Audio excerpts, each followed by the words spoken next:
বলো তো এত বড় বড় কি? দেখে কি মনে হচ্ছে? এটা হচ্ছে সয়াবিন। তো পুরী থেকে এগুলো আনা। তো একজন গেছিলো, তাকে বলেছিলাম নিয়ে আসতে, তো সে নিয়ে এসছে পুরী থেকে এত বড় বড় সয়াবিন। এবার দেখো এগুলো জলে ভেজানোর পর কত বড় বড় হয়। অনেকে গরম জলে সেদ্ধ করে, কিন্তু আমি সেদ্ধ করব না। এটাকে জাস্ট জলে আমি এমনি এমনি নর্মাল জলে এটাকে আমি ভিজিয়ে রাখলাম। তো দেখবে দেখাচ্ছি কত বড় বড় সয়াবিনগুলো হয়। এইবার দেখো সয়াবিনগুলো জলে ভিজিয়ে কত বড় বড় হয়ে গেছে। দেখো এবার এটার তরকারি করব, নিরামিষ করব, কারণ বাবুর পক্স হয়েছে সেই জন্য।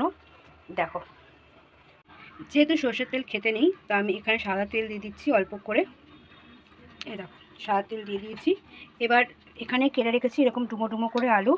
এবার সয়াবিনগুলো সাইজ দেখেছি কত বড় হয়ে গেছে। এই দেখো যত জল পড়েছে সয়াবিনগুলো আরও তত বড় হয়ে গেছে, দেখতেই পাচ্ছ। এর মধ্যে কটা কাঁচা লঙ্কা শুকিয়ে গেছিলো দিয়ে দিয়েছি। এবার এর মধ্যে আলুগুলো আমি ছেড়ে দেবো। দেখো আলুগুলো ছেড়ে দিয়েছি, লাল লাল করে ভাজা করে নেব। আর এর মধ্যে দিয়ে দেবো 1 চামচ জিরে গুঁড়ো, একটু কাশ্মীরি রেড চিলি, আর দিয়ে দেবো পরিমাণ মতো নুন। দিয়ে এটাকে ভালো করে নেড়ে নেব। যেহেতু বলেছি নিরামিষ, তো একটু আদা দিয়ে দিলাম, দিয়ে ভালো করে এটাকে আমি নেড়ে নিচ্ছি। মশলা কষানোর পর এর মধ্যে সয়াবিনগুলো চিপে চিপে মানে জলগুলো একটু ঝরিয়ে তারপর আমি সয়াবিনগুলো আলুটার মধ্যে দিয়ে দিলাম। দিয়ে ভালো করে এটাকে আমি নেড়ে নেবো। দেখতেই পাচ্ছ কত বড় বড় সয়াবিনগুলো হয়ে গেছে, এক একটা মানে 10 টাকা রসগোল্লার মতো, মানে এত বড় বড় সয়াবিন। বেশ টেস্টটাও খেতে ভালো। আগেরবারে আমরা খেয়েছিলাম, আবারও রান্না করছি নিরামিষে। তো চলো রান্নাটা পুরোপুরি দেখো।